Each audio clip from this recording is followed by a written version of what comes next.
Vamos trabalhar um conceito nesta noite, que lo introduzimos a semana passada, que é comunidade de fé. Diga para o seu irmão, comunidade de fé. Comunidade de fé.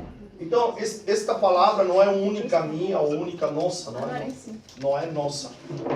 Sim? Mas em prol daquilo que diz, nós não vamos para a igreja, então para onde nós vamos, não é? Porque agora nós sabemos que nós somos a igreja, sim ou não? Sim. Então para onde nós vamos? Aqui quando nos reunimos, o que é isto? Então, se isto não é igreja. Porque a igreja sou eu, não é? Sim ou não? Sim. Então a gente tinha uma expressão no passado que nós dizíamos assim, a gente vá para a igreja. Se nós somos a igreja, não vamos mais para a igreja, não é? Concorda comigo? Sim. Então, mas que nós somos? Nós somos uma comunidade de fé. Diga para o seu irmão, nós somos uma comunidade de fé. Nós somos uma comunidade de fé. Como o nome indica, o que é uma comunidade de fé? Um grupo de pessoas que têm a fé em comum, que acreditam nas mesmas coisas. Essa é a primeira definição de uma comunidade de fé. Pessoas que se reúnem e que acreditam, certo, de maneira geral, certo, nas mesmas coisas. Segundo, se reúnem para compartilhar vida. Aquilo que nós estamos aprendendo do Episunagogue. Sim ou não? Sim. Nós estamos aqui para isso. Bem, igreja em nossos dias é uma comunidade de fé. Porque senão se torna incoerente. Se a igreja não vai à igreja. É a igreja que vai ao lugar. E não nós que vamos à igreja. Mas quem nós somos? Somos uma tribo? Sim, também. Mas somos uma comunidade de fé. Somos um corpo de Cristo. E nós precisamos entender isso de uma maneira palpável, de uma maneira real. Nós precisamos entender que a gente não vem só a consumir coisas. A gente vem se doar também. Eu achei muito interessante, como citei, os meninos, não havia quem fizesse o louvor, aí eles se programaram, certo? E daí a pouco, certo, o Asaf e o Gabriel viram os pandeiros e vão se incorporando. Eles querem participar. Está entendendo? Mas a gente tem uma mentalidade de que parece que a gente só vem consumir. Cada encontro de uma comunidade de fé, parece que a gente só tem a consumir. Agora, precisamos entender, precisamos compreender que não é uma coisa, chamemos assim, como dizer, para fazer o que eu quero, mas não, aí eu preciso me derramar. Sabe, somos limitados porque não temos nada para oferecer. Uma frase que você precisa guardar, o saque precisa ser proporcional ao depósito. Você está aqui? Sim. Então, o saque precisa ser proporcional ao depósito. Às vezes nós queremos sacar algo, certo? Chamemos assim, para dar para os nossos irmãos, mas a gente não depositou durante a semana, para que você entenda. Estamos distantes de Deus em uma forma alegórica, certo? Deus sempre está com a gente. Mas esse distante de Deus é que não investimos tempo, não investimos a nossa vida para que a vida de Deus se manifeste na gente. Sabe, quando nós cantamos agora há pouco, a tua glória, Senhor, o que é a glória do Senhor? A gente usa alguns conceitos, declara algumas coisas que a gente não tem ideia do que é. Se eu perguntar para você, o que é a glória do Senhor? Quando a glória do Senhor se manifesta? A gente não sabe responder com esse silêncio, talvez. Sabe quando a glória, quando a pessoa de Cristo se manifesta na sua vida? Aí é a glória. A glória, sabe? A glória lá no templo, certo? Houve a glória e não entravam, sabe? Porque havia a vida de Deus tão presente naquele lugar que não cabia outra coisa.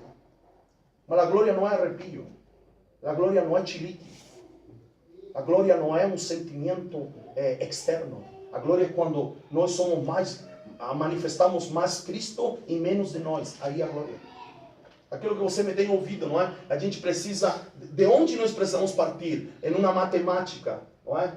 Nós precisamos ter 51% de Deus na nossa vida e 49% de nós mesmos. Aí vamos começar a ver glória. Você está aqui ou não? Sim. Quando você tem 20% de Deus e 80% de você, não há manifestação de glória na sua vida. Porque que mais está presente? Se há 80% de você. E quando falamos de você, falamos do mundo, falamos da carne, falamos do príncipe deste mundo, falamos de tudo isso. Quando é 20% de Deus e 80% de você, quem domina a sua vida? Quem a domina? Mudemos então, olha, a vida de Deus e a minha alma. Se eu tenho 80% da minha alma e 20% da vida de Deus em mim, quem domina a minha vida? Minha alma. E eu estou baixo que governo então? Do espírito ou da alma? Você acompanha? Sim. Se a gente usar uma equação matemática. Então qual é o meu papel? Que a vida de Deus apareça em mim. Então eu preciso partir do 51-49. e me esforçar, certo? Llamémoslo assim, em uma força de expressão, porque não é por força, nós vamos ver isso nesta noite. É dizer, fazer por onde, talvez não seja a palavra esforçar a melhor palavra, mas fazer por onde, para que em um período, não lhe quero dizer um dia, uma semana, um mês, não, mas em um período, em um futuro próximo, eu possa ter 52 e 48. E em outro futuro próximo eu possa ter 60 de Deus e 40 só de mim. E em outro futuro próximo eu possa manifestar 70 de Deus e 30 da minha alma só. Você está aqui? Sim. Sabe quando um culto está bom para você? O que eu respondo? Pergunta para mim, quando um culto está bom? Quando um culto está bom. Quando você manifesta mais a vida de Deus em você, neste momento. O culto é ruim quando você manifesta mais de você. Quando tua alma está gritando e você por alguma razão não quer, encontra falha nisso, na crítica nossa, diz, não, mas o culto é xoxo. O culto não esteve xoxo. Quem dominou mais a sua vida naquele momento foi você mesmo. Então você não se derramou completamente diante de Deus. Assim são os cultos xoxo. Não é porque Deus não está. Sempre Deus está. Concorda comigo? Mas por que isso que usamos que é metafórico? Amor, me traz água, por favor. Sim. É metafórico. Nesse culto parece que senti mais, em outro senti menos. A gente não usa isso ou não? Você está aqui? Sim. A gente não usa, não, o culto teve melhor, porque você parece que senti mais a presença. É porque você manifestou mais. Não porque é uma presença, senão porque você tem mais para dar. Você está aqui ou não? Não está entendendo isso? Então a gente precisa entender que toda a minha vida é um cultuar o Senhor. Sabia que precisamos entender, não é para hoje, mas nós precisamos entender que Adão era sacerdote antes de Deus estabelecer o sacerdócio? Sabe como Adão era sacerdote? Fazendo o que Deus lhe tinha pedido para fazer. Ele já era sacerdote. Ele administrava e cuidava o jardim. Assim ele exercia seu sacerdócio. Você está aqui ou não? Isso é importante entender, sabe por quê? Porque a gente pensa que sacerdócio é só cuidar das coisas espirituais. Mas quando somos espirituais, quando Cristo mora na gente, tudo é espiritual. Tudo é espiritual. Tudo. A dona de casa está lavando roupa, mas se ela está fazendo com a motivação certa, não para servir o seu marido e reclamando, não, puxa vida, vou falar Deus homem, não é? Ou esta cueca suja aqui, olha, não, sei lá, arrastou na lama, certo? Sei lá, essa camiseta aí, eu que me mancho tudo e reclamando, você não está fazendo para Deus, você está fazendo para seu marido, você está fazendo para seus filhos. Por isso que o apóstolo Paulo, ele se empenha praticamente todo o seu ministério em dizer que tudo o que fazemos, temos que fazer como para o Senhor. Então a esposa que lava roupa, não está lavando necessariamente. Quem se beneficia com o lavar de roupa é o marido, é os filhos. Obrigado, filha. Sim, mas eles recebem a consequência. Mas você está lavando roupa para Deus, você está arrumando casa para Deus. Você está acompanhando o marido que está trabalhando e fala, meu Deus. A gente fala assim, preciso trabalhar por culpa do Adão. Não é assim que alguns caras falam? Sim ou não? Sim. Adão já trabalhava antes de ele pecar. O trabalho não é fruto da queda. Ele já trabalhava. Ele falou, estou trabalhando aqui por causa do Adão. Não. O homem já trabalhava, a mulher também já trabalhava. Eles cultivavam e cuidavam do jardim, administravam o jardim. Sempre a vida espiritual se relacionou com a administração. Sempre. Você está entendendo? Sempre se relacionou com a administração. Você está aqui? Então nós precisamos entender que por isso nos reunimos aqui. Precisamos botar para fora. Quando nós cantamos, os meninos falam, majestade, deixa o fogo queimar, cara, em você. Deixa o vento soprar em você, em mim.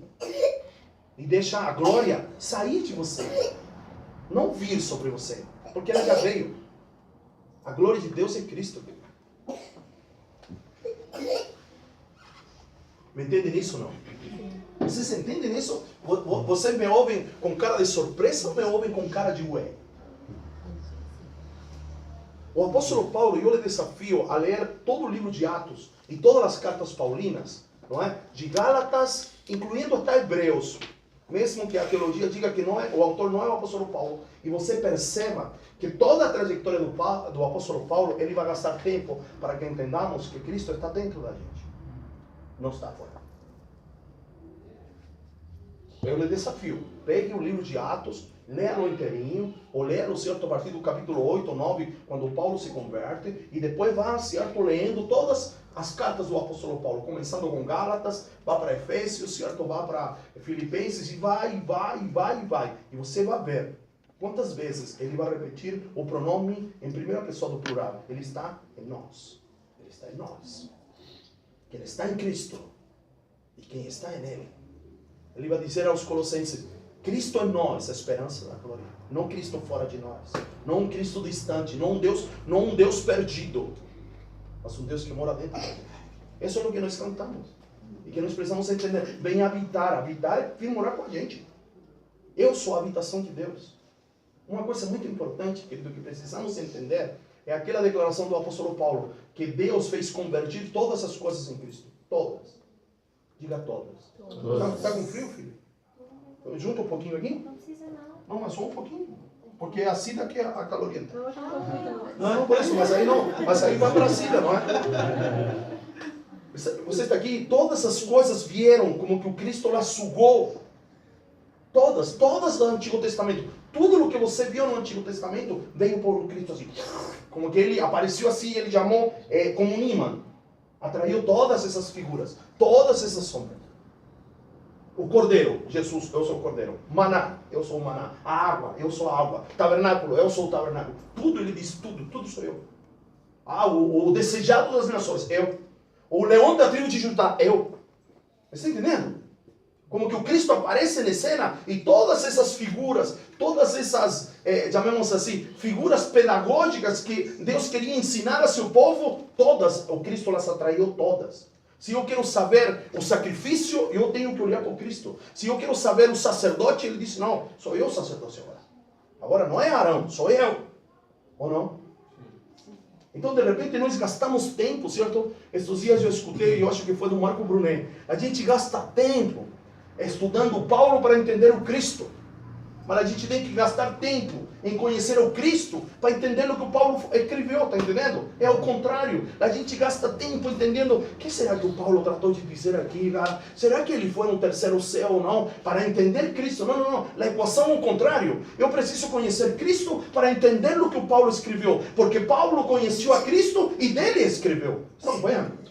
Então, esse giro que a gente precisa entender. Porque nós temos estudado sombras, figuras, nós temos estudado símbolos, sim ou não?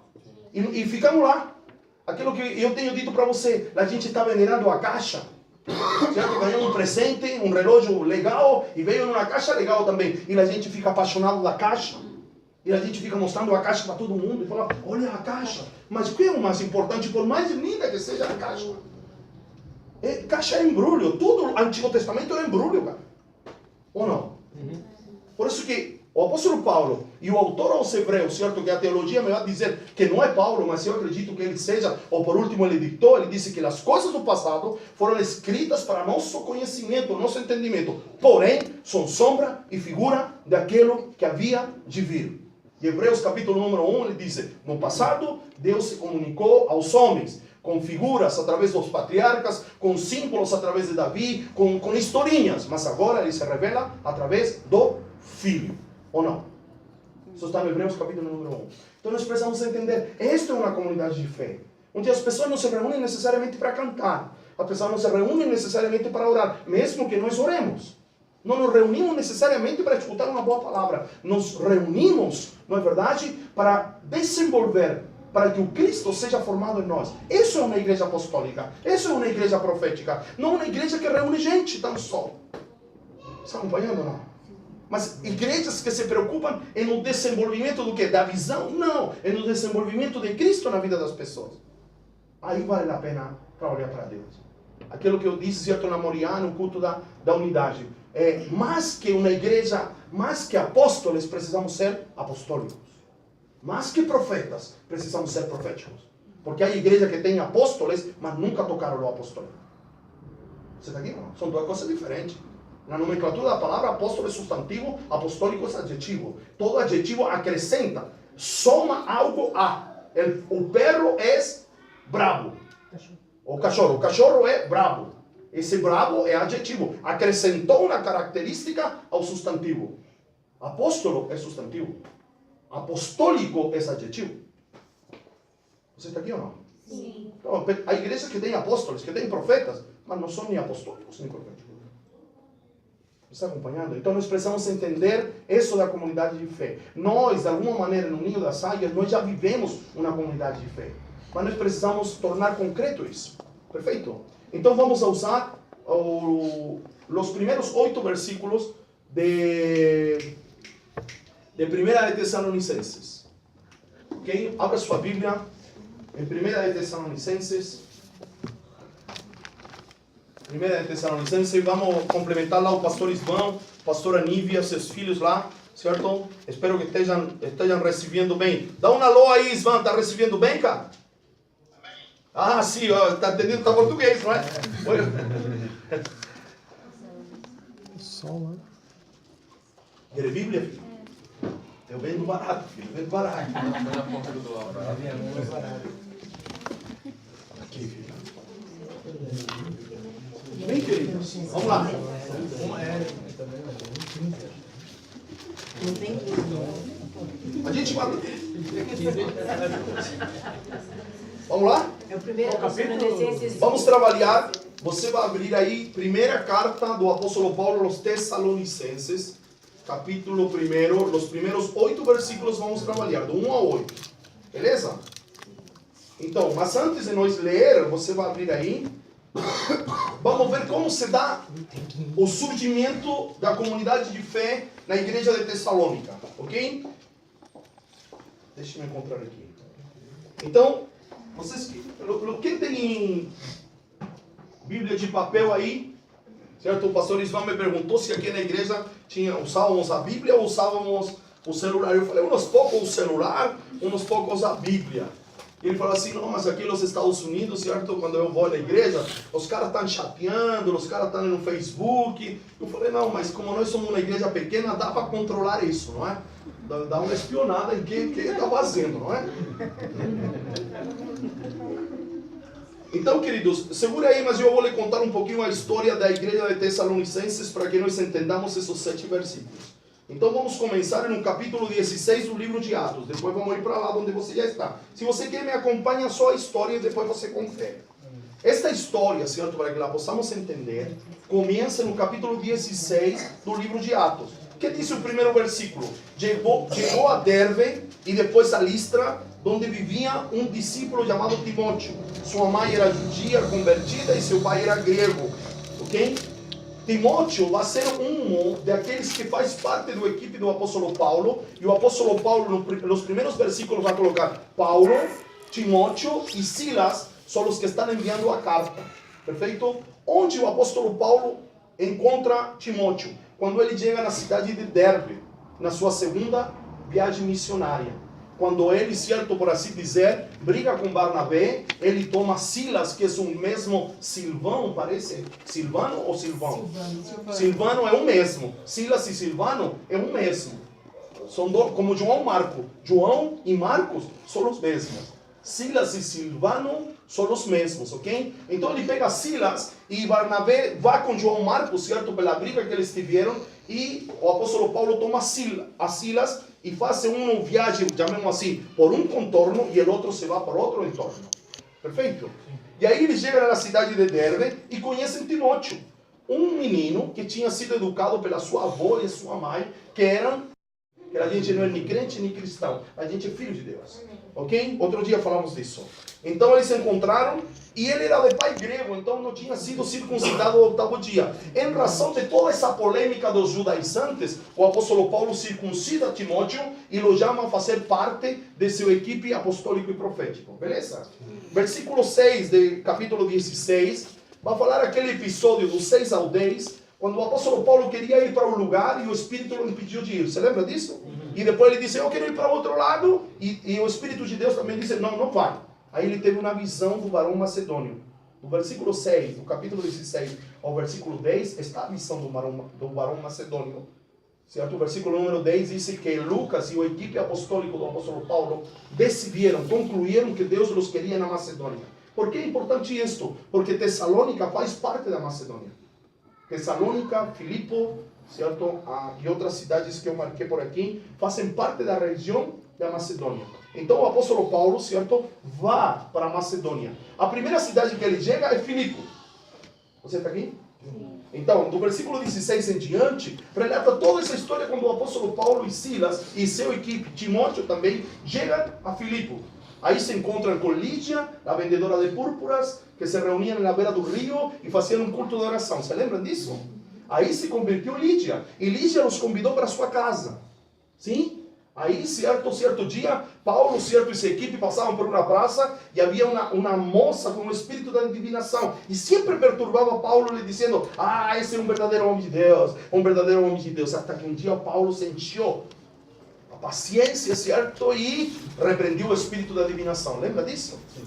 E o apóstolo Paulo, certo, aí isso gerou um tumulto, e o apóstolo Paulo e Silas foram dar em uma prisão.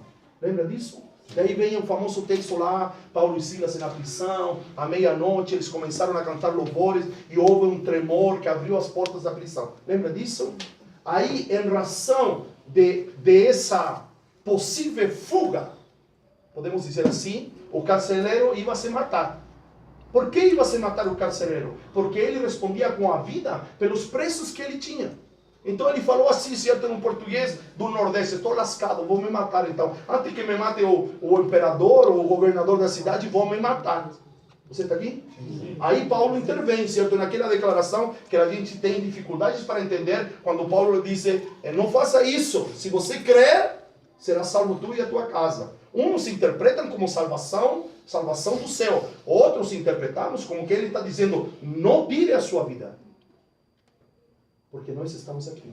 Não é uma salvação necessariamente de ir para o céu. Mas ele está dizendo, ele vai se matar, ele diz, não, pare! Nós estamos aqui.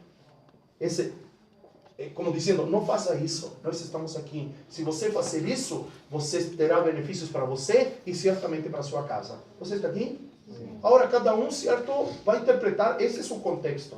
Não está falando de uma salvação para ir para o céu. Mas muitos tomam assim, não, está escrito, você crê tu e será salvo tu e a tua casa. Paulo está dizendo, se tu não te matas, certamente terá benefício tu e a tua casa. Esse é o contexto. Né? Se a gente interpretar, certo? Sabe por que eu estou dizendo isso? Porque há pessoas que morreram acreditando nisso e há pessoas da família que nunca se salvaram. Você está aqui ou não? Ok? Mas cada um crê como... Mas o contexto histórico é com essa declaração, é com relação a salvar-se de um momento, a não tirar-se a vida naquele momento. Perfeito? Eu preciso ser honesto com você. Eu não posso dizer, não, a salvação. Alguns acreditam assim, o contexto bíblico é outro. Perfeito? Então aí continua. Aí eles são salvos, os magistrados, certo? As autoridades querem liberá-los escondidamente. Aí Paulo disse, não, qual é? Me assaltaram em público. Fizeram um descarcel aqui, agora vão me liberar na surdina? Não. Que eles venham e assim eles foram livres, não é? Se alguém tem Bíblia de papel, me ajuda? Capítulo 16, verso 40, por favor. Eu preciso lhe fazer esse resumo, ok? Porque senão você não vai entender coisas que o apóstolo Paulo vai se referir. Você precisa entender como chegamos a Tessalônica. Daqui a pouquinho o apóstolo Paulo vai chegar a Tessalônica. Mas você precisa entender. Versículo 40, ver? Capítulo 16, verso 40. Um antes do 17. Quem tem uma Bíblia que possa me ajudar aí? Depois de saírem. Isso. Lê. E saindo da prisão, entraram em casa de Lídia, e vendo os irmãos, o confortaram e depois partiram. Partiram para onde? Leia o versículo 1, Marcinha, do capítulo 17, que vem a continuação. Partiram para onde? E passando por Anfípolis. E Apolônia, Isso. chegaram a Tessalônica. Só até aí. Aonde chegaram? Tessalônica. Diga comigo. Chegaram a Tessalônica. Chegaram na Tessalônica. Chegaram, não está entendendo? Aqui está o start. Por que começamos no capítulo 16? Porque ¿cómo se dice? ¿Qué dice? ¿Cómo se llaman los que escriben a carta? ¿Los autores? No. ¿Quién está mandando a carta? No, el remitente. Então, los remitentes são Paulo, Silas e Timóteo. Certo? Por isso começamos lá, certo? Daqui a pouco você vai ver que assim começa a carta aos Tessalonicenses. Começamos com Silas que começou a segunda viagem, se encontrou com Timóteo e agora estamos chegando a Tessalônica. Beleza? Diga para o seu irmão, estamos chegando a Tessalônica. Muito bem, o Marcinho leu. Durante 3 sábados seguidos, ou seja, 21 dias, o apóstolo Paulo pregou na sinagoga. Isso está no versículo número 2. E discutiu com os judeus da cidade de Tessalônica acerca de Cristo. O que aconteceu? Versículo número 4, por favor, Carlinho, lê para nós. Alguns se convenceram e se reuniam a Paulo e Silas. Entre eles, muitos gregos que criam no Deus único e um número considerável de mulheres da aristocracia. Ok, está na Bíblia a mensagem, mas se convertiram uns poucos judeus, não é? Se convertiram gregos, e o Lucas destaca que mulheres ricas, assim, bem posicionadas na sociedade, também se converteram. Aí está começando a comunidade de fé de Tessalônica. Aí veio e diz, e não poucas mulheres de alta posição. Isso, e não poucas, certo? Então o apóstolo Paulo faz questão de citar as mulheres dentro desta comunidade de fé que está surgindo, de judeus que estão abandonando o judaísmo e estão avançando, certo, ao evangelho do reino, de gregos que estão avançando ao evangelho do reino, e dentro de los gregos destaca mulheres, certo, chamamos assim, de alta sociedade, não poucas, certo, como leu Darlan, certo, que também se converteram, certo? Versículo número 5, o que aconteceu com os judeus tradicionais, ortodoxos, por assim dizer, aqueles que não se converteram? O que aconteceu? Quem pode ler o verso 5 para mim, por favor? Mas os judeus ficaram com inveja, reuniram alguns homens perversos dentre os desocupados e com a multidão iniciaram um tumulto na cidade. Ok? Os judeus que não se converteram ficaram com dor de cotovelo e levantaram um tumulto. Assim começa a igreja em Tessalônica. De judeus que vieram, certo, para o evangelho do reino, depois da pregação do Paulo, gregos que se converteram, e nesse grupo dos gregos havia mulheres de uma posição elevada ou de uma situação econômica legal, assim, boa. Me está entendendo? Só que os judeus, os que não acreditaram na mensagem da cruz e do evangelho do reino, começaram a gerar tumulto. Olha o que diz Lucas aqui, que contrataram, na versão internacional diz assim, perversos dentre os desocupados. Vagabundos. Certo? Então, assim, gente desocupada foram contratados para gerar um tumulto. E nessas condições nasce a igreja de Tessalônica. Beleza ou não? Beleza. Perversos dentro os vadios. Os vadios, desocupados. Já mesmo assim, certo? Sem um preconceito, mas contrataram os malandros daí, certo? Não é a malandragem. Só Corinthians. Não. Sem ofensa e sem preconceito. A pessoa da comunidade. Muito bem, verso 8. Alguém pode ler? Eu tenho filhos corintianos também, então devo defender meus filhos. Vamos lá, versículo número 8. Alvoroçaram a multidão e as autoridades da cidade que ouviram essas coisas. 9. Tendo, porém, recebido fiança de Jasson e dos demais, o soltaram. Olha, esses caras vieram um tumulto. E onde o apóstolo Paulo com sua equipe estava hospedado? Na casa de Jasson. Então pegaram nele porque tinha hospedado o apóstolo Paulo e fizeram um alvoroço. Mas as autoridades escutaram e depois liberaram o Jasson. Certo? Eu estou contando isso porque assim surge a igreja ou a comunidade de fé de Tessalônica. Beleza? Versículo número 10. Agora eles vão para Bereia, para outra cidade. Vamos lá. E logo, durante a noite, os irmãos enviaram Paulo e Silas para Bereia. Ok, nos enviaram para outra cidade, certo? Olha, começaram em Derbe, passaram para Macedônia, chegaram a Filipo, chegaram a Tessalônica, de Tessalônica a Bereia. O que aconteceu em Bereia? Versículo número 12. Cresceram muitos dentre os judeus, bem como dentre os gregos. Um bom número de mulheres de elevada posição e não poucos homens. De novo, olha, o evangelho está produzindo, não é? Creram, certo? Certo? Creram. Versículo número 13. Alguém que leia para mim? Quanto aos judeus, isso que não se converteram. O que aconteceu? Mas logo que os judeus de Tessalônica souberam que a palavra de Deus também era anunciada por Paulo em Bereia, foram lá exercitar e agitar as multidões. Olha, os de Tessalônica, certo? Da cidade anterior, agora o apóstolo Paulo estava em Bereia. Mas esses judeus que provocaram um tumulto, um alvoroço em Tessalônica, pagaram a passagem de jegue, de avião, de burro, eu não sei do que, e foram para Bereia para continuar açucrinando a vida do apóstolo Paulo. Você está aqui ou não? Sim. Beleza. Versículo 14. Imediatamente os irmãos enviaram Paulo para o litoral com Silas e Timóteo. Enviaram Paulo para o litoral, mas Silas e Timóteo permaneceram em Bereia. Os homens que foram com Paulo o levaram aonde? A Atenas. Diga Atenas. Atenas. Chegamos a Atenas. Sim? A capital do Império Grego. Atenas. Aqui o apóstolo Paulo se frustra. Era o grande sonho de todo orador, de todo homem, certo, que retinha algum conhecimento, discursar no Areópago, onde se reuniam os sábios, a nata da filosofia grega. Aí você pode ler, certo? Ele se decepciona. Ele é um completo fracasso, o apóstolo Paulo em Atenas. Ok? Você está aqui ou não? Sim. Observe aqui, aqui hay um parênteses, não é? Capítulo 18, depois de Atenas, depois do fracasso ministerial do apóstolo Paulo em Atenas, ele chega à cidade de Corinto. Capítulo 18, verso 1 e 2, por favor. Alguém que leia para mim. Depois disso, Paulo partiu de Atenas e chegou a Corinto. E achando um judeu por nome Áquila, natural do Ponto, que havia pouco tinha vindo da Itália, e Priscila, sua mulher, pois Cláudio tinha mandado que todos os judeus saíssem de Roma, foi ter com eles. Verso 3. E por ser do mesmo ofício, fabricantes de tendas, ficou com eles e trabalhava. Todos os sábados eles discutiam na sinagoga e convenciam os judeus e a gregos. Continua? Não, só até aí, tá bom. Olha, observa aqui. O que aconteceu em Atenas? Sucesso ou fracasso?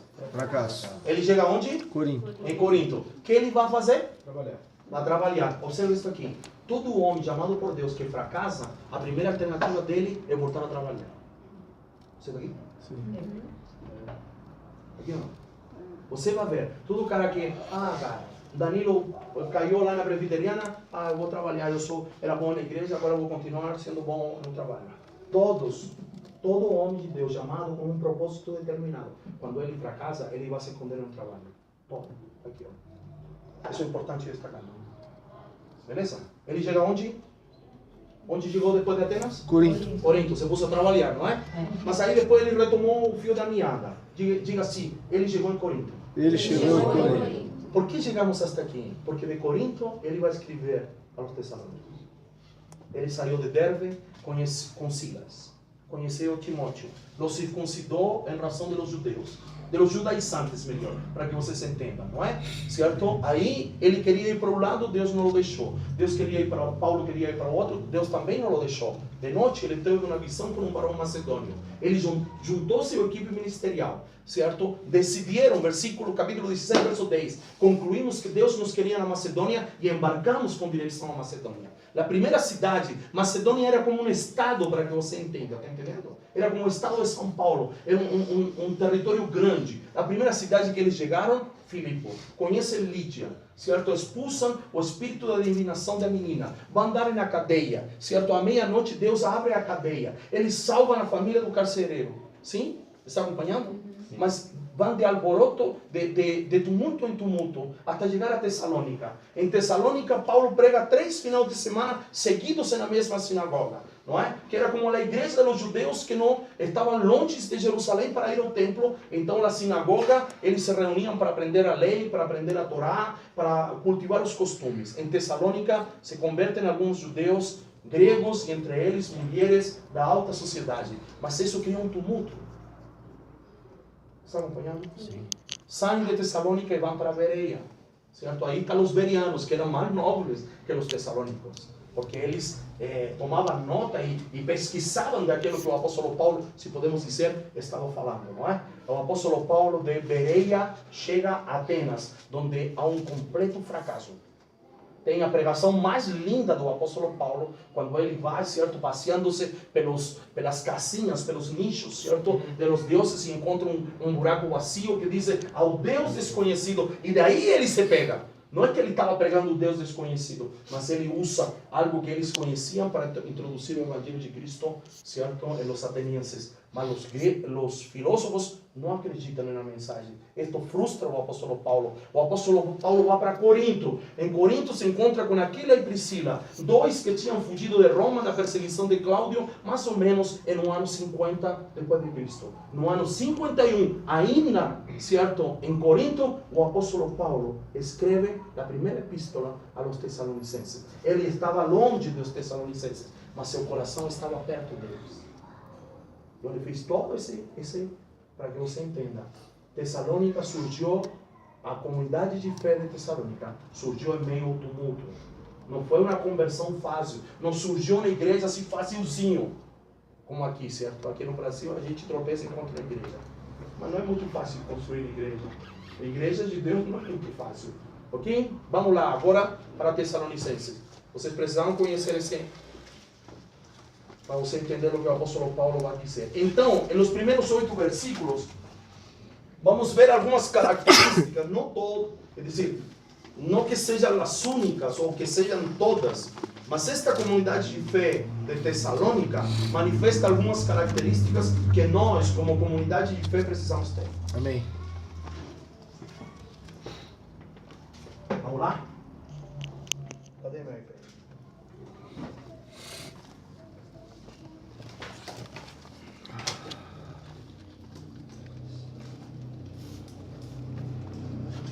Vamos lá.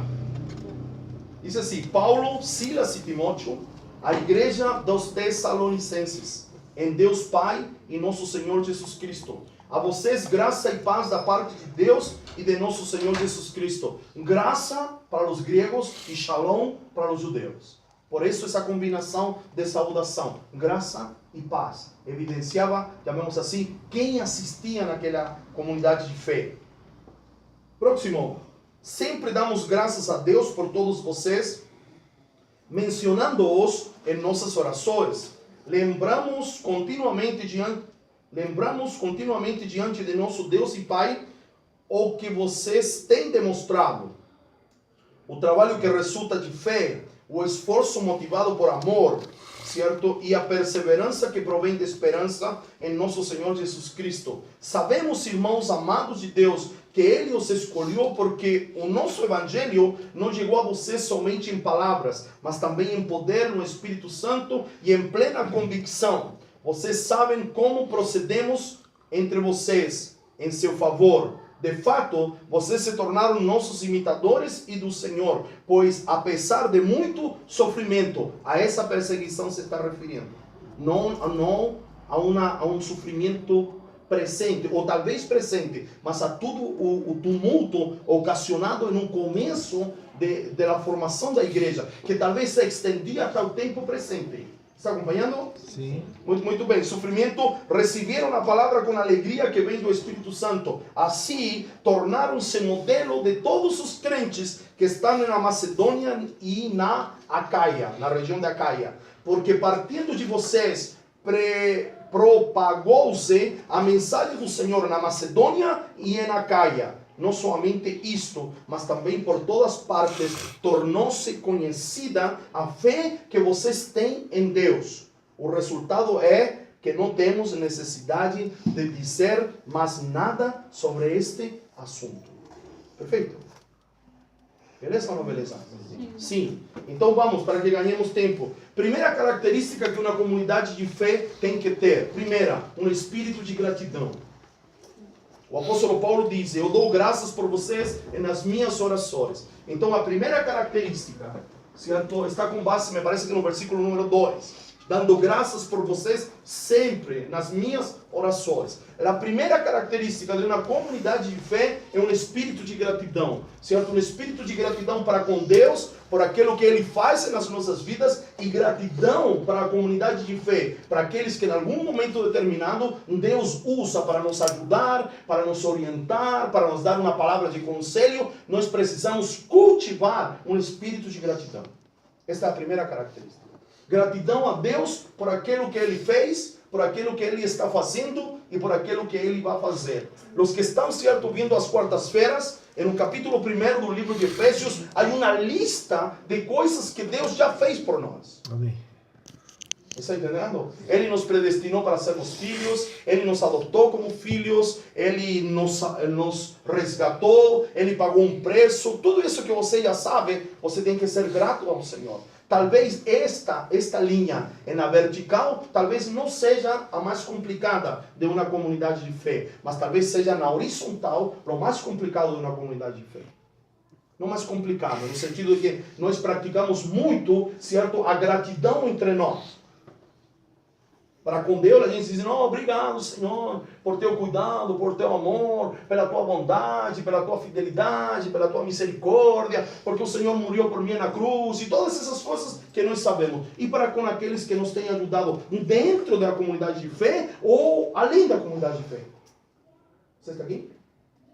Quando o Pablo estava tocando aqui, certo? O Pablo, este Pablo daqui, certo? Enxergou algo em meu Pablo. Certo? Porque quando o Pablo comprou outro violão, o violão que toca o Pablo era do Pablo. Nossa. Não, Pablo Miguel. não, era do Pablo. O violão que toca o Pablo era do Pablo. Está entendendo? Então o Pablo, por alguma razão que eu desconheço, algo viu em meu Pablo Miguel, que ele ofertou o violão. E hoje o Pablo fez um louvor a Deus em um violão que agora é desse Pablo, mas foi este Pablo que deu. Acompanha ou não? Sim. Você está entendendo? É só um exemplo de coisas que acontecem, certo? Mas a gente sabe, eu não quero falar de ingratidão, mas eu quero exaltar a gratidão. Nós precisamos nos mover em um caminho de gratidão. Agradecer, às vezes, uma coisa pequena, uma demonstração de amor pequeno, mas que tem um valor tão significativo em um momento determinado. É verdade. Está entendendo? Mas a gente tem memória curta. A gente esquece daquele que um dia me tendeu a mão. Que pode ser uma pessoa que não faz parte da comunidade de fé, mas está entendendo? Alguém que te ajudou, alguém que te deu uma palavra de orientação, uma palavra de conselho, uma palavra, não sei, de força, uma palavra de incentivo, uma palavra de clareza num momento muito escuro da tua vida. Para com Deus a gente flui, também assim, praticamente, espontaneamente em gratidão. Mas e com os irmãos? Com aqueles que nos ajudaram, ao melhor, não fazem parte nem de uma comunidade de fé, mas em algum momento me tendeu a mão, me deu uma orientação. Certo? Eu não sei para quem falava, certo? Muitos aqui sabem, eu fiz a minha faculdade porque um casal, certo, se engraçou comigo, para se dizer, e falaram, por que você não fez faculdade ainda? Não, porque não tem dinheiro. Ah, esse é o problema?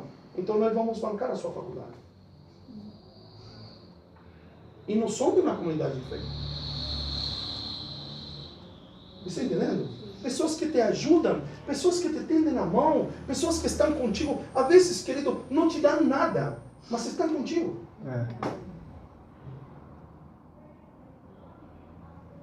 Então, uma comunidade de fé se caracteriza por um espírito de gratidão latente, palpável, que anda nos poros. Você está entendendo? Para com Deus e para com os irmãos. E esses irmãos, como eu digo, a comunidade de fé, o apóstolo Paulo aos Gálatas vai dizer que nossa primeira preocupação tem que ser com os domésticos da fé. Mas nem todas as pessoas que nos ajudam, ou que nos ajudaram em algum momento, fazem parte de uma comunidade de fé. Pelo menos o cara não tem Deus, não foi nunca numa igreja, mas em algum momento Deus o usou para te ajudar. Ou não? Sim. O egípcio que ficou para trás, quando os inimigos invadiram a fortaleza de Ziklag, não era do povo de Davi, mas Davi o ajudou, e em gratidão, certo, era um desconhecido. Certo? Essa história é muito parecida à história do bom samaritano, porque Davi se detém para assistir o egípcio que foi deixado para trás. E porque ele assistiu o egípcio lhe entregou a localização onde estavam os inimigos de Davi. Me está entendendo? Gratidão. Davi fez uma aliança com seu amigo Jonathan, e ele tinha gratidão e tinha uma aliança. Por isso fez vir Mefibosete para se sentar à mesa. Pessoas que nos ajudam. E não só aqui. Me está entendendo? Não só aqui. Mas há pessoas que nos dão, às vezes, um dia ruim. A pessoa chega e, sei lá, te dá um abraço, te manda uma mensagem, te diz, olha, que seu dia seja ótimo. Sim ou não? Entenda bem, eu não estou dizendo, não, o cara que me deu o carro, o cara que me deu o presentão. Não. A gente precisa cultivar um espírito de gratidão nas pequenas e nas grandes coisas, nos aportes. Olha, é no que um acrescenta no outro. Amém, querido? A gente não precisa esperar data, queridos. A gente faz o dia. Está entendendo? Às vezes você diz, não, é no dia do aniversário, vai chegar agora, certo, assim, a nível de mídia, o dia das crianças, dos filhos, são todos os dias. Você pode chegar com aqui em casa, eles dizem, pai, e o dia das crianças? Aqui o dia das crianças é todos os dias. Certo? Quando Deus disser para mim, me dar recurso e eu ter algo para comprar para meus filhos, eu não preciso esperar o dia 12 de outubro para presentear meus filhos. O marido não precisa esperar o dia dos enamorados para presentear a sua esposa, o dia do seu aniversário. Todos os dias são dia. A gente faz o dia. Mas às vezes a gente está condicionado, não é? Para o aniversário, certo? Para o dia dos namorados, para o dia do pai, o dia da mãe. Dia da mãe é todos os dias, cara. Ou não? Não é todos os dias? Sim, o dia do pai. Todos os dias é o dia do pai. O dia da vovó. Todos os dias tem que ser de minha vovó. Não um dia que eu vou estar lá na escola, sim ou não? Mas a gente é condicionado, porque a gente não cultiva um espírito de gratidão. O espírito de gratidão, querido, sabe, há livros que falam disso, eles te abrem portas, eles te fazem conexões. Amém. Está entendendo? A gratidão é de vital importância. O apóstolo Paulo disse, eu dou graças a Deus por vocês, por lo que Deus está fazendo em você, e por lo que vocês fizeram por mim, quando eu esteve com vocês. Amém? Então essa é a primeira característica que como comunidade de fé, nós precisamos cultivar. Segunda característica, o nosso trabalho, versículo número 3, precisa ser o resultado, o produto de fé. Você encontrou aí ou não? Versículo número 3, alguém quer ler para mim, por favor? Lembrando-nos sem cessar da vossa obra de fé. Obra de fé, trabalho de fé. Há uma tradução que fala trabalho? O que vocês têm demonstrado, o trabalho que resulta da fé. Isso, trabalho que resulta da fé. O esforço motivado pelo amor. Isso, essa é a terceira característica. A segunda, tudo o que nós fazamos precisa ser motivado ou produzido pela fé. Ok? Agora, entenda aqui uma coisa. Não estamos numa falha de, não, mas eu estou com Cristo, eu creio nele, eu estou trabalhando para ele. Não se está referindo a isso. Você entendeu? Bem. O profeta Adriano Victor, durante as quartas-feiras, nos ministrou, eu acho que umas 4, 5, até 6 vezes sobre fé. Lembra disso ou não? Sim. Ele primeiro disse que a fé é. Ok? Você está aqui? A fé é. A fé é uma realidade, não é uma ficção. Ok? Então, quando o apóstolo Paulo vai falar aqui que o trabalho precisa ser produto de fé, é porque a gente enxergou uma realidade e por essa realidade nós trabalhamos. Você está aqui? Sim. Dizer, o apóstolo Paulo disse, olha, o evangelho nos revelou, se podemos dizer assim, a realidade de Deus, o que Deus quer fazer, e porque entendemos essa realidade, trabalhamos. Você está aqui ou não? Sim. Entendeu ou não entendeu? Não é trabalhar por trabalhar. Tem igrejas onde as pessoas trabalham. Sirvem na diaconia, cuidam do ninho, mas não tem ideia de lo que Deus quer fazer. Está acompanhando? Sim. Esse trabalhar precisa ser fruto de fé. De fé, que é fé? Uma realidade. O apóstolo Paulo disse que fé, certo, é uma dimensão onde as coisas já aconteceram. Ou não? A fé é uma dimensão onde as coisas já aconteceram. Não as coisas da minha vontade, mas as coisas da vontade de Deus. Concorda comigo? É como um mundo paralelo. E nesse mundo paralelo chamado de fé, já aconteceram algumas coisas. Salmo 139 declara que Deus escreveu todos os meus dias antes que cada um se manifestasse. Então essa é uma realidade para Deus. Quando eu trabalho em prol dessa realidade do céu, ou dessa dimensão, para que ela se manifeste na minha vida e se manifeste na terra, então meu trabalho é fruto de fé. Amém. Está entendendo? Porque senão é só trabalho. É só canseira. Não, eu estou cuidando das crianças, eu estou assistindo a diaconia. Sim, mas se você não entende o que Deus quer manifestar na terra, certo? Se você não entende essa dimensão de fé, seu trabalho não terá sentido. Ouça aqui ou não? Sim. Então, há uma realidade no céu que Deus quer manifestar na terra. Por que cuidamos dessas crianças em um culto, especialmente para eles? Para que eles não nos atrapalhem no culto? Não. Ah, para ter o pai contentinho, certo? É dizer, porque é essa coisa, se você ama os filhos, certamente os pais se sentirão amados, sim ou não? Quem cuida de meus filhos, cuida de mim, sim ou não? Quem ama meus filhos, me ama, sim ou não? E quem não ama teus filhos, você parte para cima, ou não? Sim. Ou sou eu?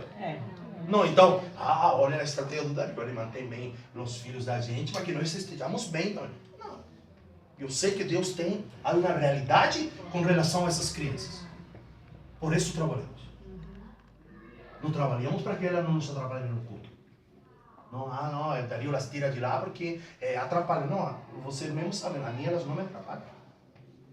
Mas por que los separa então? Porque há uma realidade que nós precisamos manifestar. Por isso trabalhamos.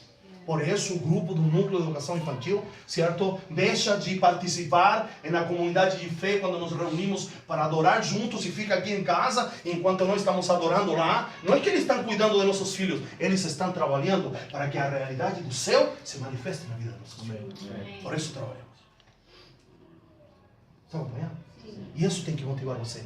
Por que trabalho? Ah, não, porque o Dario pediu. Ah, por que trabalho? Ah, não, porque o Dario me falou para fazer. Ah, porque eu tenho habilidades. As habilidades precisam estar ao serviço dessa realidade. Me está acompanhando? E não eu vou explorar meu serviço só, o meu fazer, as minhas habilidades. Outra coisa, a gente que trabalha na casa do Senhor, certo? Para se realizar Ele. Ou não? Sim. É um fracasso em qualquer outro lugar. Mas na casa do Senhor, Ele quer se realizar. Ele quer aparecer, como a gente fala. Não. A comunidade de fé não é para isso. Não é para suprir as minhas carências. Quem tem que suprir a minha carência é Cristo. Você está aqui ou não?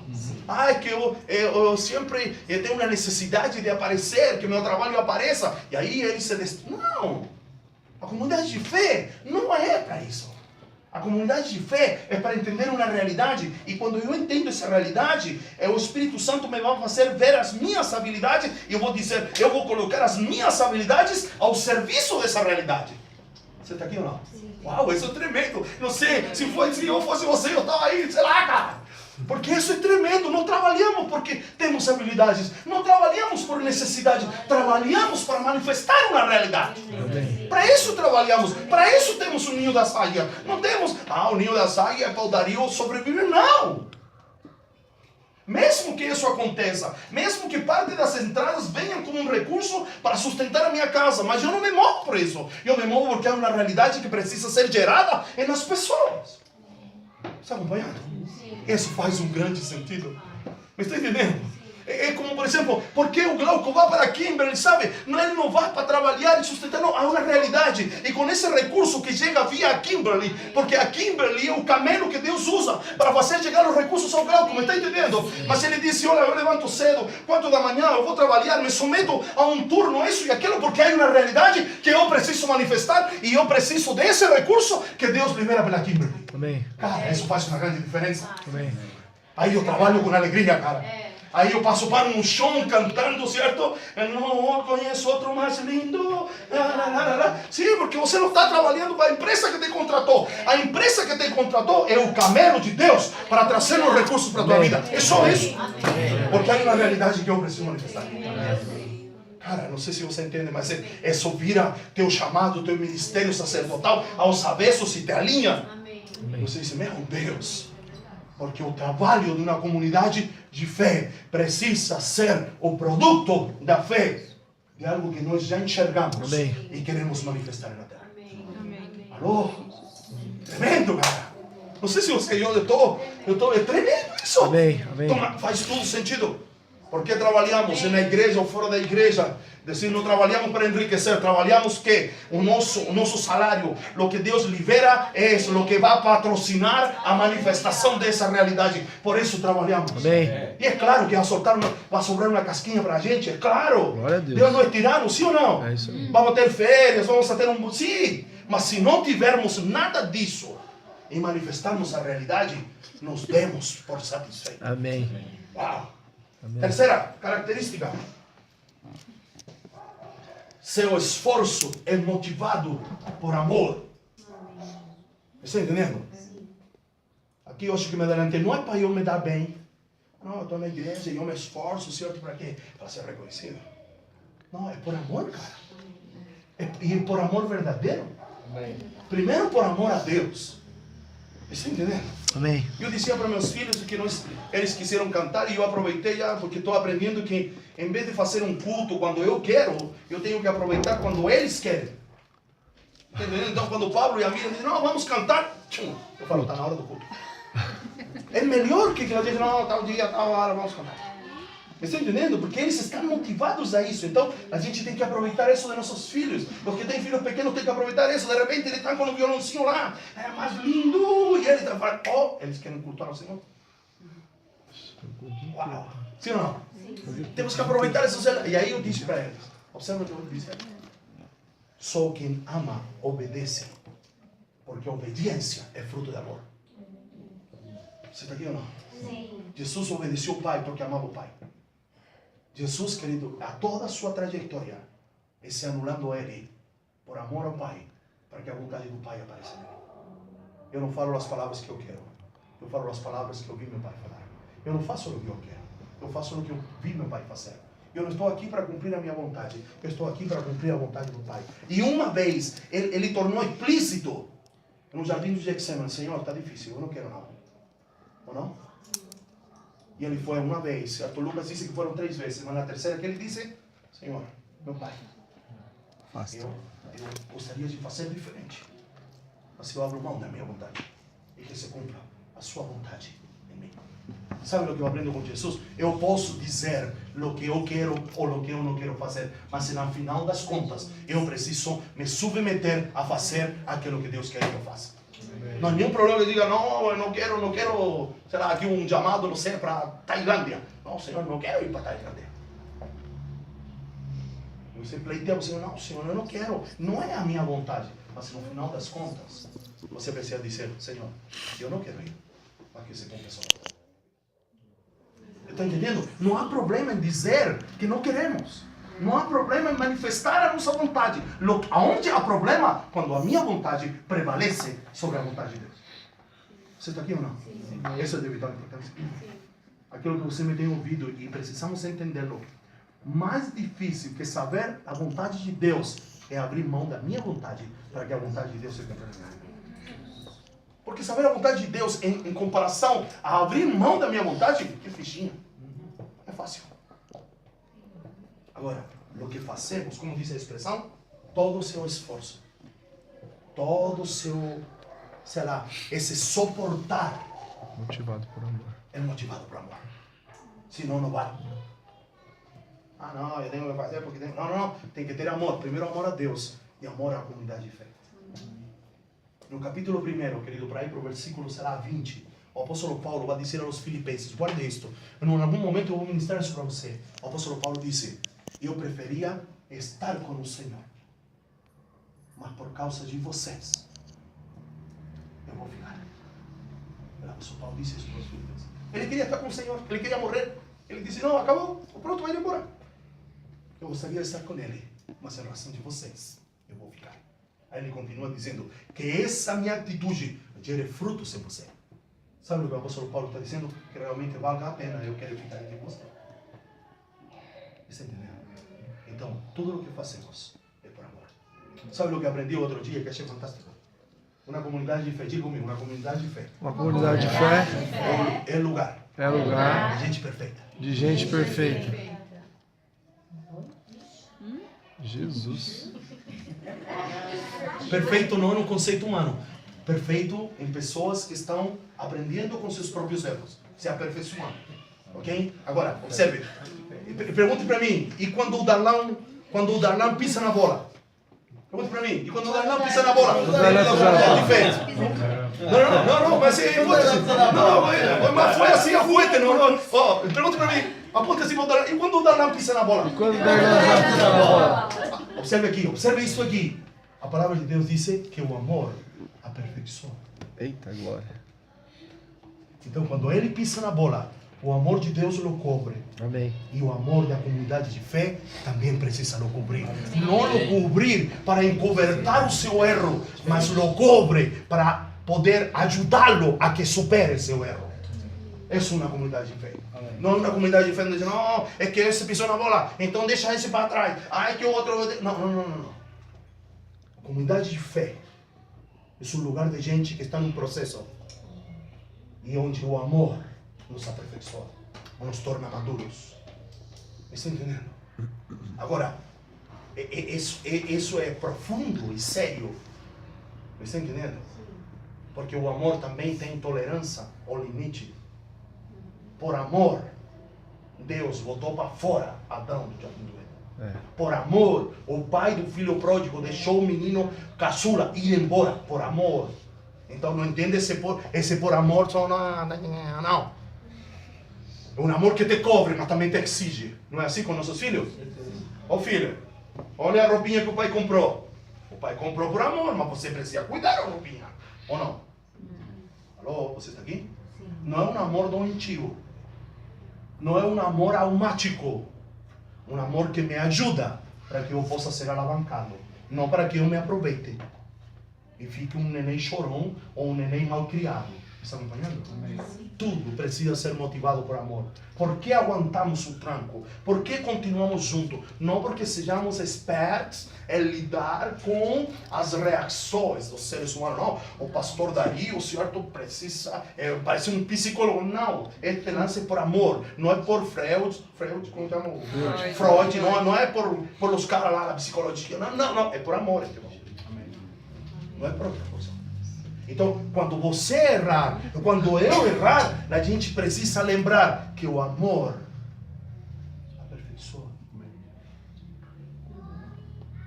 Agora, entenda muito bem. Amor, às vezes, se expressa em uma correção, em disciplina. Hebreus vai dizer isso, não vai dizer? O pai que ama seu filho, lo corrige, lo disciplina, porque senão não é filho, é bastardo. Está entendendo? Então nós precisamos entender que esse amor de Deus, que se manifesta de Deus para com a gente e precisa se manifestar de a gente para com Deus, é um amor que manifesta justiça, misericórdia. Misericórdia, carinho, afeto, tudo isso. Mas, e a justiça coloca limites, traz disciplina. Não disciplina, querido, no fato de me bater, porque a gente tem essa ideia de disciplina, de correção, de vara e tudo mais. Não, disciplina, cara, é me colocar no trilho. É me ajustar, me fazer esse ajuste e dizer, por aqui, meu filho, está torto. Acompanhe isso. Tudo o que uma comunidade de fé faz é por amor. Por amor a Deus e por amor à comunidade de fé. Não é por troca, não é por barganha, não, é que se eu faço isso. Antigamente era assim, não, eu estou nesse ministério, porque isso me traz um benefício, aí eu fico bem com o pastor, fico bem com as pessoas. Não, é por amor. Você está aqui? Sim. Muito bem. Próxima.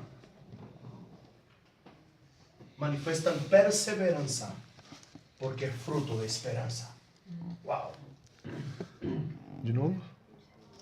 Perseverança, fruto de esperança. Aprendimos com o profeta Adriano Victor, não é? Que lá no capítulo 5 de Romanos, se lembra? Em meio da tribulação, vamos perseverar com alegria. Perseverança, querido, não significa necessariamente nos manter no caminho, nos manter na comunidade de fé, não abrir mão, não significa isso. Perseverança significa que mesmo em meio a todo o turbilhão, a gente mantém as nossas convicções em Deus. Isso é perseverança. Perseverança não, porque ela diz, não, perseverança é aquele que continua caminhando. Sim, vírgula, mas que retém as suas convicções geradas por Deus na sua vida. Não negocia no momento da circunstância as suas convicções. Ele não para de crer como sempre acreditou pelas circunstâncias. Ele continua firme nas suas circunstâncias adversas. Em meio à perseguição, eles continuaram firmes. Eles não abriram mão à igreja de Tessalônica daquilo que eles tinham crido. Eles não abriram mão, certo, como outros, como os Gálatas, que voltaram atrás depois de ter recebido o Evangelho. Não voltaram, continuaram com perseguição ou sem perseguição. Nós tomamos uma decisão de seguir a Cristo e manifestar o Evangelho do Reino. Então nós continuamos. Ah, mas vão te matar, que me mate. Certo? Hoje o apóstolo Gustavo Lara pela manhã dizia, a morte para quem está morto. Sim ou não? Ah, é que eu vou te matar. A hora que você queira, dizia ele. Quando queiras, mata-me. Dizia o apóstolo Gustavo Lara, mata-me, se estou morto. Dizia, estou morto para Cristo. É um processo, não é tão assim. Está entendendo? Mas eu não sei o que você está passando. Eu não sei o que você passa. Mas não abra mão daquilo que Deus gerou em você, como uma convicção. Das convicções que Ele não gerou, certamente a circunstância vai levar. Sim ou não? Da que Ele não gerou, da que você gerou, é no que você se apoiou. Nas suas muletas, Ele vai arrasar com tudo. Mas é no que Ele gerou, não abra mão. Ai, que está difícil, Dario, não abra mão. Ai, que está complicado, não abra mão. Quarto, aparece característica de uma comunidade de fé. São perseverantes, com base na esperança. Em que esperança? É o que carregamos dentro. Não é o que Deus vai fazer com a gente amanhã. Cristo em nós, a esperança. Sabe por que não abrimos mãos? Porque temos Cristo dentro da gente. Ele está dizendo, essa perseverança não é fruto de sua intelectualidade, não é fruto de seu aguante, não é fruto de seu caráter, porque você é manso, então você aguanta, vai se dilatando.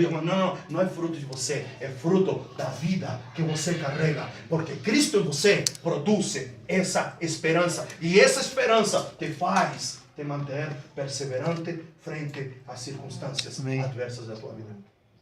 Está entendendo? Eu não estou a dizer aqui, eu lhe poderia dizer uma pregação de autoajuda.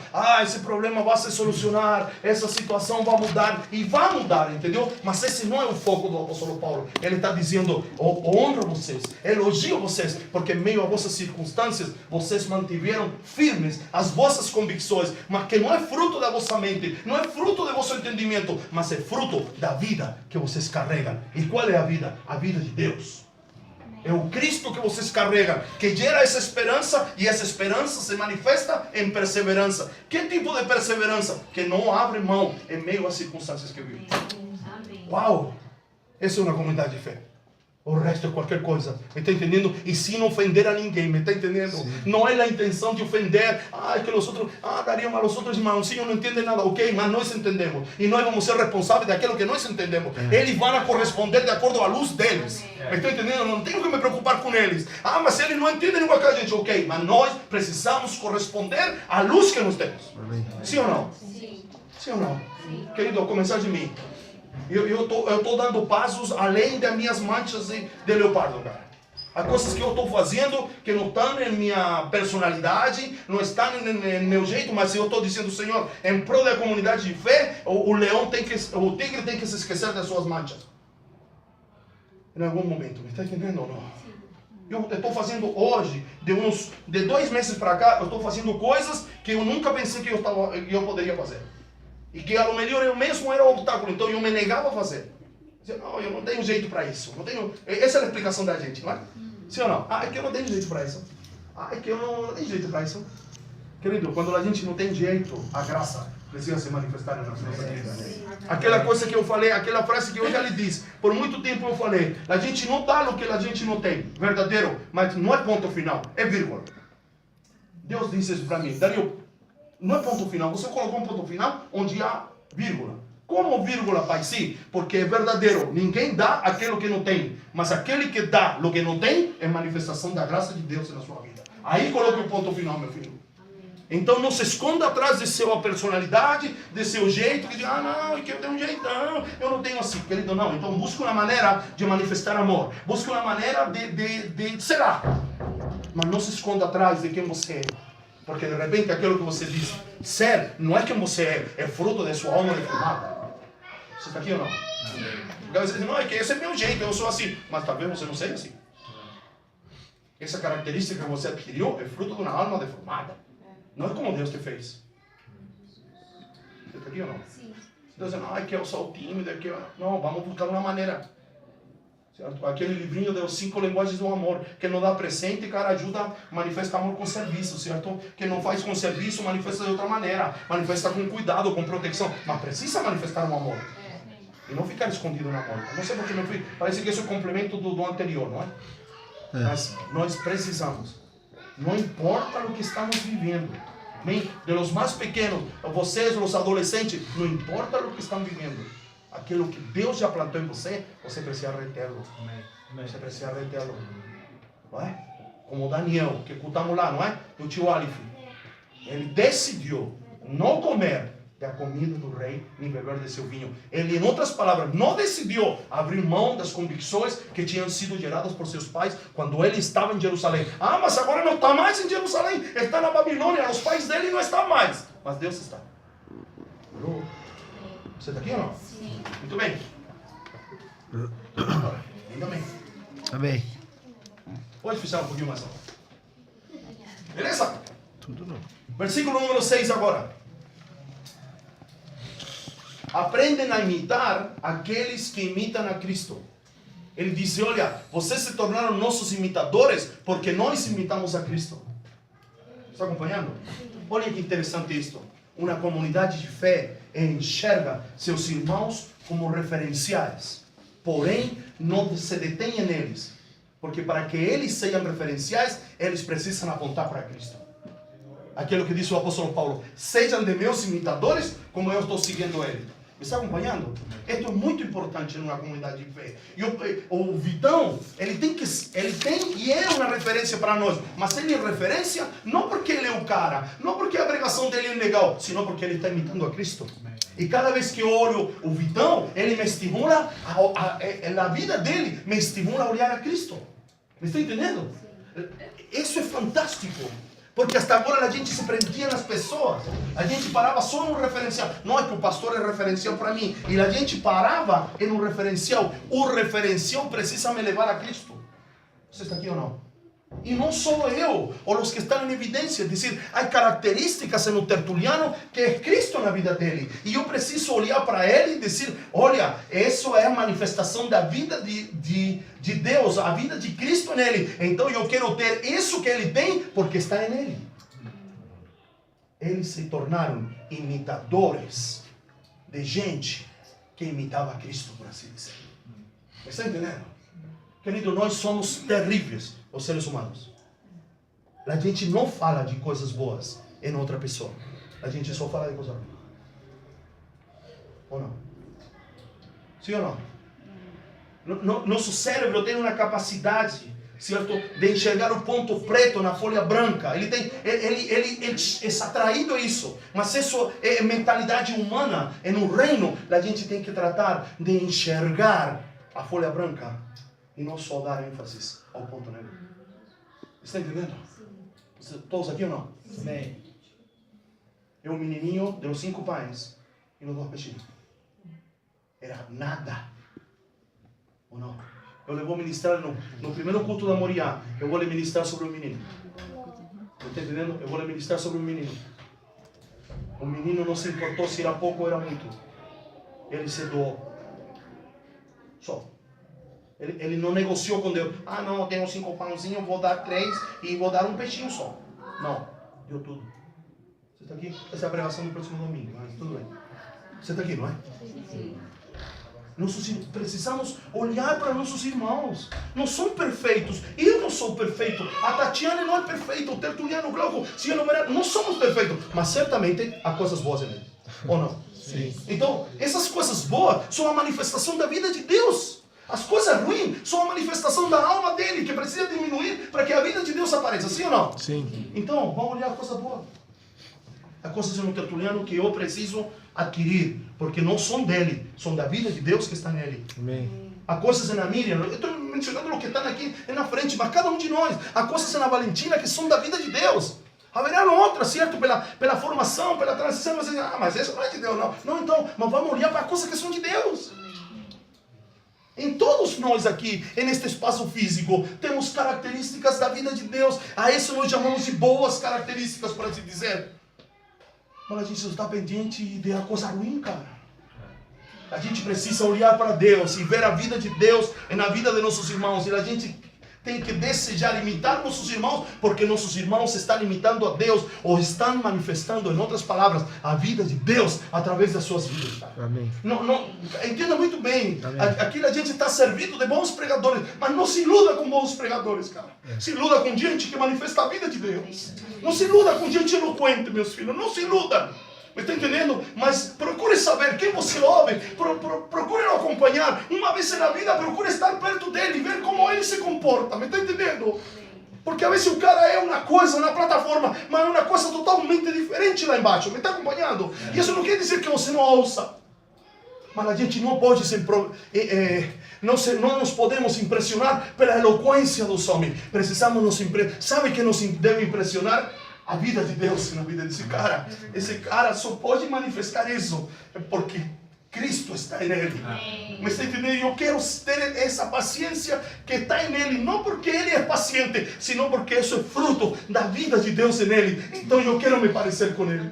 Amém. O apóstolo Paulo elogia a comunidade de Tessalônica e disse: olha, eu quero elogiar porque vocês se tornaram imitadores de nós, porque nós estamos imitando a Cristo. Cara, fantástico. Me está acompanhando, não? Sim. Olhe para a sua esquerda e para a sua direita e fale para você mesmo. Quem está do seu lado tem coisas boas. E essas coisas boas é a vida de Deus que eu produzo nele. Não é outra coisa. Coisas, está entendendo quando eu quero falar boas? Não boas ao nível acadêmico, senão que você disse, cara, essa pessoa manifestou esse cuidado, essa atenção em algum momento.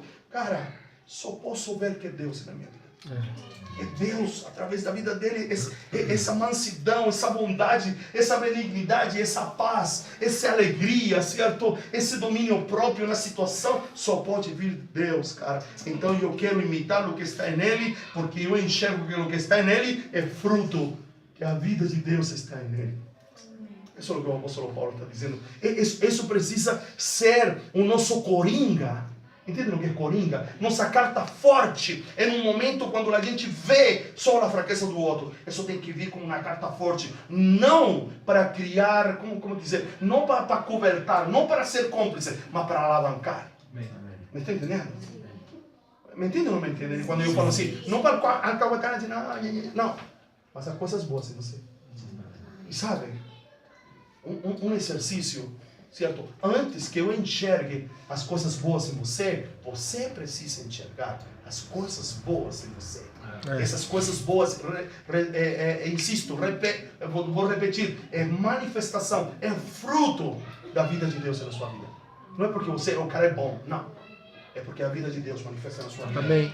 Por isso você ajuda quando não pode ajudar. Já viu que às vezes a gente ajuda sem poder ajudar? E disse, meu Deus, Deus diz, não, dá-lhe 10 conto que eu estou no bolso. Deus, eu tenho 10 conto para comprar pão e mortadela e um litro de leite, como muita coisa, para levar para casa. Dá-lhe 10 conto, meu filho. Receba. E aí você diz, cara, isso só Deus. Sim ou não? Quando a gente ajuda sem ter força. Quando sai uma palavra de ânimo, quando a gente está na pior. Parece que quando a gente está na pior, chega alguém que está mais pior que a gente. E a gente tem que lançar o tacho ou o balde em nosso poço, achando que está seco. Mas quando você puxa, ele vem com água. E não vem com água barrenta. Está entendendo? Vem com água. Você pensava que estava seco, mas você tem para dar. Essa é a manifestação da vida de Deus através da sua graça. Amém, querido? Amém. Glória a Deus. Próxima. Olha, porque eles fizeram assim, se tornaram um modelo para outro. Essa é a próxima característica. Ele disse, olha, ele vai dizer, tornando-se modelo para outro. Versículo número 7. Alguém quer ler para mim, por favor? De sorte que vos tornastes modelo para todos os crentes na Macedônia e na Acaia. Tornastes modelo, tornaste referência. Quando o ninho da águia vai se tornar referência? Quando nós começamos a manifestar essas características. Você está entendendo? Quando? Quando vamos sair do anonimato? Quando comecemos a manifestar características de uma comunidade de fé. Quando trabalhamos, que nosso trabalho seja fruto, porque vimos uma realidade no mundo do Espírito e estamos querendo manifestar na terra. Quando nosso trabalho é fruto de amor, para com Deus e para com as pessoas que estão do nosso lado, para com os perdidos, para com os que precisam. Está acompanhando ou não? Se tornaram um modelo. E por que ele leia esse começo? Porque a vida deles não era fácil.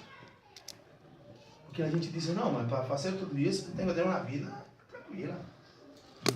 Tá. Ou não? Por isso que ele leia tudo isso, todo tumulto. Como chegaram a Tessalônica? Como os judeus perseguiam o apóstolo Paulo até onde ele ia? E se perseguiam o Paulo, também perseguiam a comunidade de fé de Tessalônica. Se eles tinham tempo, disposição, coragem, recurso para se locomover a outra cidade, você acha que não sublinhava na vida dos irmãos? Mas mesmo assim, eles desenvolveram características na comunidade. Esse anelo, você vai ver depois. Não é? Igual que Apocalipse, não é? Tem coisas boas e tem coisas ruins. Sim, porque há um processo.